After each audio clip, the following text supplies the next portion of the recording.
बिस्मिल्लाहिर्रहमानिर्रहीम। अस्सलाम वालेकुम स्टूडेंट्स, आज मैं आपको क्लास 10 का यूनिट नंबर 21 पार्शियल फ्रैक्शन सिखाऊंगी। इस यूनिट को सीखने से पहले कुछ बेसिक पॉइंट्स आपको आने बहुत ज़रूरी हैं। पहले मैं आपको वो बेसिक पॉइंट समझाऊंगी। अगर आपने वो समझ लिए तो ये पूरा यूनिट करना आपको बहुत आसान हो जाएगा। बहुत इजी यूनिट है, मुश्किल नहीं है। इस यूनिट के अंदर 4 केसेस हैं, हर केस के ऊपर एक एक्सरसाइज है। पहले मैं आपको बेसिक इंपॉर्टेंट पॉइंट समझाऊंगी, फिर हम एक्सरसाइज स्टार्ट करेंगे। यूनिट नंबर 21 के अंदर हमें पार्शियल फ्रैक्शंस करने हैं। पार्शियल फ्रैक्शंस क्या होते हैं? किसी भी रैशनल फ्रैक्शंस को 2 या 2 से ज्यादा पार्ट्स में स्प्लिट करने को कहते हैं पार्शियल फ्रैक्शन। यानी अगर हमारे पास कोई रैशनल फ्रैक्शन है, उसको हम 2 या 2 से ज्यादा फ्रैक्शंस में स्प्लिट कर दें तो वो उसके पार्शियल फ्रैक्शंस कहलाएंगे। अब रैशनल फ्रैक्शन क्या होते हैं? रैशनल फ्रैक्शंस को आमतौर पे हम इस तरह मेंशन करते हैं, P x divided by Q x, जिसमें क्यू जो है नॉट इक्वल्स टू 0। यानी पी एक्स क्या है? एक पॉलिनोमियल है और क्यू एक्स भी पॉलिनोमियल है। यानी एक पॉलिनोमियल को जब हम दूसरे पॉलिनोमियल से डिवाइड करें तो वो एक रैशनल फ्रैक्शन कहलाता है। अच्छा, ये जो ऊपर वैल्यू होती है किसी भी फ्रैक्शन के अंदर, ये होती है न्यूमरेटर, और ये जो नीचे वैल्यू होती है ये होती है डिनोमिनेटर। तो ऐसा फ्रैक्शन जिसके न्यूमरेटर में भी पॉलिनोमियल हो और डिनोमिनेटर भी पॉलिनोमियल हो और डिनोमिनेटर 0 नहीं होना चाहिए, तो वो रैशनल फ्रैक्शन कहलाता है। पॉलिनोमियल क्या होता है पहले ये समझना ज़रूरी है। क्लास 9 के अंदर एक्सरसाइज 3.1 को अगर आप रिवाइज कर लें तो आपको अच्छे से याद आ जाएगा कि पॉलिनोमियल क्या होता है। फिर भी मैं यहाँ पे आपको शॉर्टली बता देती हूँ। देखिए, पॉलिनोमियल एक ऐसी एक्सप्रेशन होती है जिसके अंदर कोई वेरिएबल होता है और उस वेरिएबल की पावर जो है वो पॉजिटिव होनी ज़रूरी है। जैसे एक एग्जांपल है 8x-5। अब देखिए इसके अंदर वेरिएबल क्या है? ये x वेरिएबल है। वेरिएबल जो है तो कोई भी हो सकता है, ए बी सी डी, कोई भी वेरिएबल हो सकता है, ठीक है ना। अब ये एक एक्सप्रेशन है, इस एक्सप्रेशन के अंदर जो वेरिएबल है उस वेरिएबल की पावर क्या है? इसके अंदर कोई पावर नहीं लिखी हुई, इसका मतलब है इसकी पावर 1 है और पॉजिटिव 1 है। ऐसी एक्सप्रेशन जिसके अंदर वेरिएबल की पावर पॉजिटिव होगी वो पॉलिनोमियल होगा, ठीक है। ये एक कंडीशन हो गई। दूसरी कंडीशन ये है कि ये जो पावर है ये अपॉन में नहीं होनी चाहिए। यानी कि अगर देखें 8x और x की पावर है 1/2 और उसके बाद है -5। अब इतने x के ऊपर पावर देखें 1/2 हो गई ना, ये पॉलिनोमियल नहीं होगा, ये नॉन पॉलिनोमियल होगा। पॉलिनोमियल के अंदर ज़रूरी है जो भी वेरिएबल हो उसकी पावर पॉजिटिव होनी चाहिए और अपॉन में भी नहीं होनी चाहिए। अब ये अपॉन में कैसे? देखें, इसका क्वेश्चन ऐसे नहीं लिखा होता कभी भी, ये इस तरह से होगा 8√x - 5। ये जो √x है, अगर हम इसका अंडर रूट ख़त्म करते हैं तो ब्रैकेट देंगे तो यहाँ पे आ जाएगी इसकी पावर 1/2। ये इसको इस तरह ओपन करेंगे। ऐसी एक्सप्रेशन जिसमें वेरिएबल के ऊपर अंडर रूट होगा वो भी नॉन पॉलिनोमियल होगी। पॉलिनोमियल की मैं आपको 1-2 एग्जांपल्स और बताती हूँ। देखिए x4 - 2x³ + 5x² + 1। देखिए इसके अंदर वेरिएबल x है, x वेरिएबल की पावर +4 है, इस x वेरिएबल की पावर +3 है, इस x वेरिएबल की पावर +2 है, तो सारी पावर्स प्लस में है। तो ये क्या है? ये एक पॉलिनोमियल है। ये जो वेरिएबल की पावर होती है इसको डिग्री भी कहते हैं और पावर भी कहते हैं, ठीक है। यहाँ पे हम इसको लिए डिग्री का वर्ड यूज़ करेंगे। मैं आपको एक और पॉलिनोमियल की एग्जांपल बताती हूँ। देखें, अगर इस तरह से हो आपके पास 1/x⁻² -2x³, अगर इस तरह से हो तो अब देखें 1/x⁻² है। अगर हम इस x⁻² को ऊपर लेके जाएंगे तो क्या हो जाएगी? ये हो जाएगी हमारी x⁻² और -2x³। तो x की पावर जो है इस वेरिएबल की पावर माइनस में आ गई, तो ये क्या है? ये एक नॉन पॉलिनोमियल है। ये पॉलिनोमियल और नॉन पॉलिनोमियल मैंने आपको समझा दी है। अगर आप इसको अच्छे से रिवाइज करना चाहते हैं तो एक्सरसाइज 3.1 की वीडियो देख लीजिएगा, आपको क्लास 9 के कोर्स में मिल जाएगी। आपकी बुक में पेज नंबर 115 पर इसकी एग्जाम्पल मौजूद है। एग्जाम्पल नंबर 1 है 2x³ - 5x² - 3x - 10 divided by x² - 1। ऊपर देखें x वेरिएबल है और इसमें कोई भी पावर नेगेटिव में नहीं है, इसलिए ये ऊपर जो है ये भी पॉलिनोमियल है, ठीक है।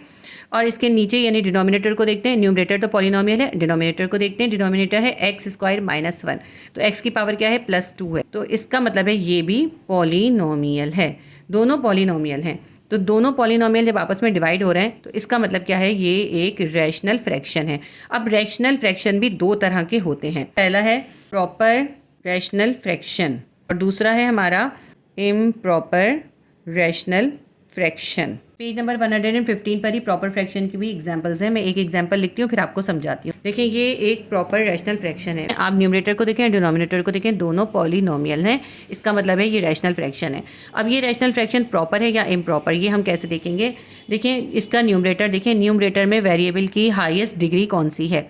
यहाँ पे x की डिग्री है 2 यानी स्क्वायर, और यहाँ पे x की डिग्री है 1। इसके अंदर जो हाईएस्ट डिग्री है वो है 2, ठीक है। न्यूमरेटर की डिग्री क्या है 2। अब डिनोमिनेटर की डिग्री देखते हैं। डिनोमिनेटर के अंदर x माइनस 1 जो है मल्टीप्लाई हो रहा है 2x माइनस 1 से, और ये मल्टीप्लाई हो रहा है x प्लस 2 से। इन सब के दरमियान में जो है ना, देखें कोई साइन नहीं है, इसका मतलब है मल्टीप्लाई है। इनके दरमियान में माइनस प्लस था, लेकिन इनके दरमियान मल्टीप्लाई है। मल्टीप्लाई का मतलब क्या है, आप इस x माइनस 1 को जब इससे मल्टीप्लाई करेंगे 2x माइनस 1 से, तो ये हमारा 2x स्क्वायर हो जाएगा। फिर 2x स्क्वायर को इस x से मल्टीप्लाई करेंगे तो ये हो जाएगा 2x क्यूब। तो यहाँ पे आ जाएगा न्यूमरेटर के अंदर 2x क्यूब हमारे वेरिएबल की पावर आ जाएगी। और ऊपर देखें तो 9x स्क्वायर, हाईएस्ट पावर क्या है 2 है, और नीचे हाईएस्ट पावर क्या हो गई 3। इसका मतलब है डिनोमिनेटर की डिग्री जो है वो ज़्यादा है। ऐसा रैशनल फ्रैक्शन जिसमें न्यूमरेटर की डिग्री लेस हो डिनोमिनेटर की डिग्री से, वो प्रॉपर फ्रैक्शन कहलाता है। यानी ऊपर वाले न्यूमरेटर की डिग्री कम होनी चाहिए और नीचे वाले डिनोमिनेटर की डिग्री जो है वो ज़्यादा होनी चाहिए, तो प्रॉपर फ्रैक्शन होगा, ठीक है। और जब आप पार्शियल फ्रैक्शन करेंगे, पार्शियल फ्रैक्शन को करने के लिए ज़रूरी है कि जो हम फ्रैक्शन कर रहे हो वो प्रॉपर फ्रैक्शन में हो। अगर हमारा क्वेश्चन प्रॉपर फ्रैक्शन में नहीं होगा तो पहले हम उसको प्रॉपर फ्रैक्शन में कन्वर्ट करेंगे, हम आगे उसके पार्शियल फ्रैक्शंस करेंगे। प्रॉपर फ्रैक्शन की एक और एग्जांपल बताती हूँ। 6x plus 27 divided by 3x cube minus 9x। मैंने आपकी बुक की ही एग्जांपल्स दिए ताकि आपको इजीली समझ में आ जाए। अब देखें ये न्यूमरेटर है, न्यूमरेटर में वेरिएबल है x और इसकी सबसे हाईएस्ट पावर क्या है या डिग्री क्या है 1 है। डिनोमिनेटर को देखें, डिनोमिनेटर में हाईएस्ट डिग्री क्या है, एक x की डिग्री है 3, दूसरे x की डिग्री है 1, ठीक है। और इनके दरमियान में माइनस है, इसलिए आपस में मल्टीप्लाई नहीं होंगे। अगर ब्रैकेट होते हैं तो मल्टीप्लाई करके हम डिग्री देखते हैं। इनके अंदर क्योंकि प्लस माइनस है तो इसमें सिर्फ हम हाईएस्ट डिग्री देखेंगे। तो इसमें हाईएस्ट डिग्री क्या है 3 है, इसमें हाईएस्ट डिग्री 1 है। तो न्यूमरेटर की वेरिएबल की डिग्री जो है वो लेस है डिनोमिनेटर की वेरिएबल की डिग्री से, इसलिए ये भी प्रॉपर फ्रैक्शन है। अब इम्प्रॉपर फ्रैक्शन बताती हूँ। इम्प्रॉपर फ्रैक्शन के अंदर न्यूमरेटर की डिग्री जो है डिनोमिनेटर की डिग्री से लेस नहीं होगी, बल्कि ज़्यादा होगी या फिर इक्वल होगी।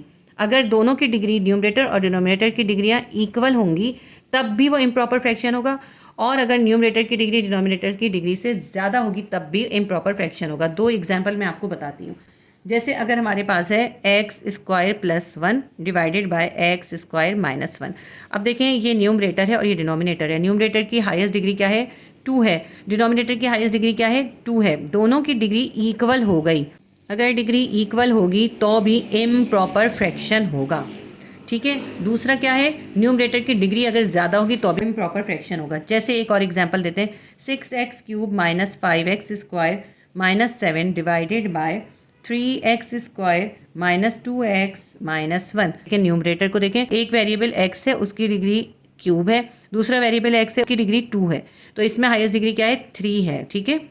और नीचे अब डिनोमिनेटर में देखते हैं, तो डिनोमिनेटर के अंदर x की पहली डिग्री है 2, दूसरे x की डिग्री है 1, ठीक है। 2 x हैं, दोनों की डिग्री है, एक की 2 है एक की 1 है, तो हाईएस्ट डिग्री क्या हो गई, दोनों के दरमियान माइनस का निशान है इसलिए ये मल्टीप्लाई नहीं होंगे। तो इनकी हाईएस्ट डिग्री क्या हो गई, इसकी हाईएस्ट डिग्री हो गई 2।